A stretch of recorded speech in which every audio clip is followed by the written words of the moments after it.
날마다 쓰는 나의 신앙일기 TV 데일리 큐티 나무향기입니다. 오늘은 8월 15일 화요일입니다.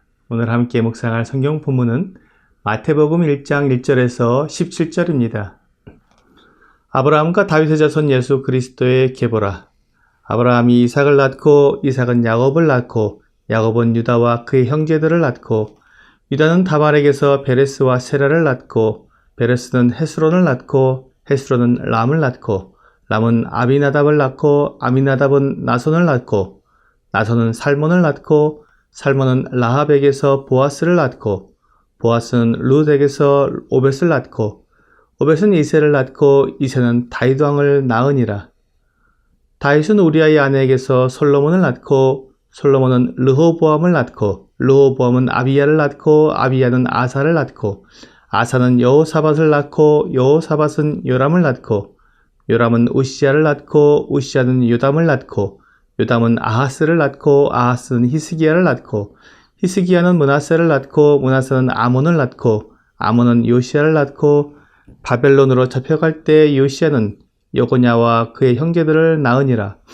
바벨론으로 잡혀간 후에 여고냐는 스알디엘을 낳고 스알디엘은 수룹바벨을 낳고 수룹바벨은 아비웃을 낳고 아비웃은 엘리야김을 낳고 엘리야김은 아소르를 낳고 아소르는 사독을 낳고 사독은 아킴을 낳고 아킴은 엘리웃을 낳고 엘리웃은 엘르아사를 낳고 엘르아사는 mat단을 낳고 mat단은 야곱을 낳고 야곱은 마리아의 남편 요셉을 낳았으니 마리아에게서 그리스도라 칭하는 예수가 나시니라. 그런즉 모든 대수가 아브라함부터 다윗까지 14대요 다윗부터 바벨론으로 잡혀갈 때까지 14대요 바벨론으로 잡혀간 후부터 그리스도까지 14대더라. 오늘부터 3개월 동안 데일리 큐티 나무향기는 신약성경의 첫 번째 책인 마태복음을 묵상하겠습니다. 지난 5개월여 동안 창세기를 묵상했기 때문에 그에 이어서 마태복음을 묵상하는 것은 의미가 있다고 생각이 듭니다.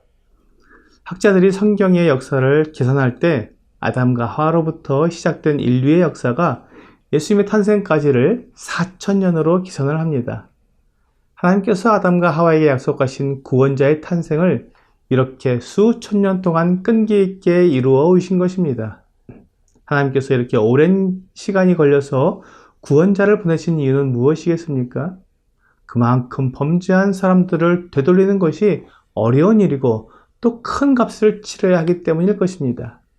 그리고 하나님은 아무리 오래 걸려도 반드시 사람들을 되돌려 놓으시겠다는 강한 의지를 보여주신 것입니다.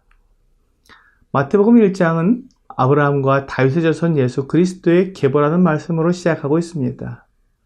창세기에서 하나님께서 아브라함을 불러서 이스라엘 민족의 조상으로 삼으신 것을 보았습니다.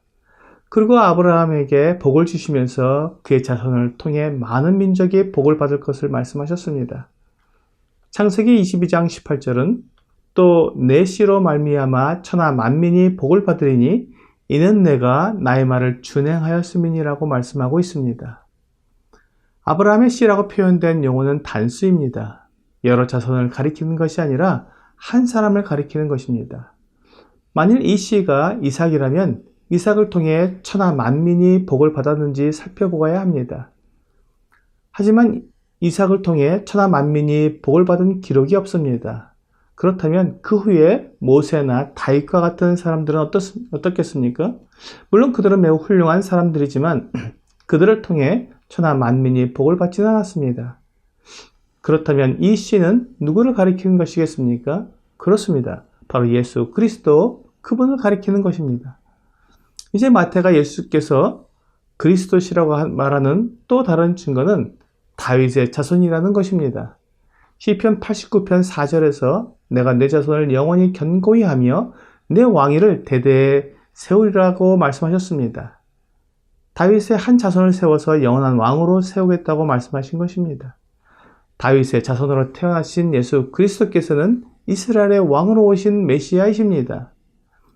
앞으로 살펴볼 이 마태복음에서 왜 예수께서 예언된 아브라함의 씨요 다윗의 왕위를 잇는 왕으로 오신 분인지 자세히 살펴보게 될 것입니다. 바로 그것을 위해 마태는 처음부터 예수 그리스도를 아브라함과 다윗의 자손으로 분명하게 선언하고 있습니다. 마태는 예수께서 아브라함과 다윗 왕의 적법한 자손이라는 것을 말하기 위해 유대인들이 중요하게 여기는 족보를 말하고 있습니다. 이 족보를 연구해 보면 사탄이 얼마나 하나님의 구원자가 태어나지 못하게 하려고 방해했는지 알 수 있습니다. 하지만 하나님께서는 그 모든 방해에도 불구하고 하나님의 방법으로 예수 그리스도를 약속대로 이 땅에 보내주신 것입니다. 특히 이 족보에 들어있는 4명의 여인들을 보면 하나님께서 이스라엘뿐만 아니라 이방인들도 사랑하시고 그들을 통해서도 하나님의 계획을 이루고 계신 것을 볼 수 있습니다. 그리고 마지막으로 예수님은 마리아에게서 태어나셨습니다. 특별히 마태는 예수님이 마리아에게서 태어났다는 것을 강조하고 있습니다. 성경에 기록된 족보는 일반적으로 아버지에 의해 자식이 태어난다고 말하고 있습니다. 본문의 족보에도 아브라함이 이삭을 낳고 이삭은 야곱을 낳고 야곱은 유다와 그의 형제들을 낳았다고 말하고 있습니다. 자식은 남자의 후손이라는 것을 말하고 있습니다. 하지만 오늘 본문의 족보 마지막에는 예수 그리스도께서 요셉이 아니라 마리아에게서 나셨다고 말씀하고 있습니다. 이는 창세기 3장 15절에서 예언된 여자의 후손이 바로 예수 그리스도라는 것을 말해주는 것입니다.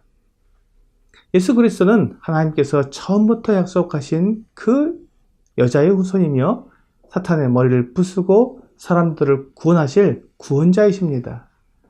수천 년 전에 하나님께서 약속하신 바로 그 구원자가 약속대로 우리에게 오신 것입니다. 하나님의 약속은 정확한 때에 정확하게 이루어집니다.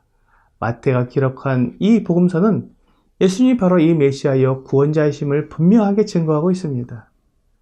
그러므로 우리가 마태복음을 읽는 목적은 예수께서 메시아, 즉 구원자이심을 알고 믿기 위해서입니다.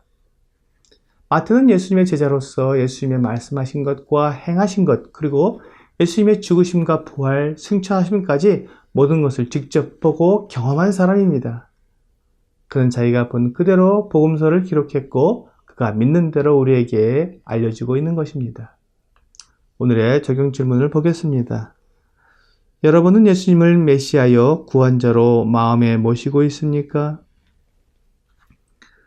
만약 예수님을 좋은 선생님이나 훌륭한 인물로 생각하고 인생의 좋은 가르침을 받고자 성경을 읽는다면 가장 어리석은 사람이 될 것입니다. 그것은 영원한 생명을 주시는 분에게 빵 한 조각을 얻어먹는 것과 같기 때문입니다. 예수님은 우리가 하나님께로 돌아갈 수 있도록 우리의 모든 죄를 용서해 주시는 하나님의 메시아이십니다.